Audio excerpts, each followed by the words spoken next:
రేపు జరిగే స్థానిక సంస్థల మున్సిపల్ ఎన్నికల్లో కూడా మిమ్మలను కాంగ్రెస్ పార్టీ మర్చిపోతుంది. కాంగ్రెస్ పార్టీని బీసీలు మర్చిపోతారు.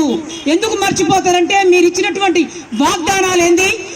అధికారంలోకి రాగానే బీసీలకు సప్లాన్ పేరుతో పూలే సప్లాన్ పేరుతోని 2000 కోట్లు ఇస్తారని వాగ్దానం చేసి ఇప్పటికీ మీరు మంత్రులుగా కులుకుతుర్రు. కానీ ఇవాళ బీసీలు ఓట్లు వేసినటువంటి బీసీలకు 2000 పూలే సప్లాన్ ఎడిపోయింది అని నేను ఈ సందర్భంగా మీకు గుర్తు చేస్తా ఉన్నా.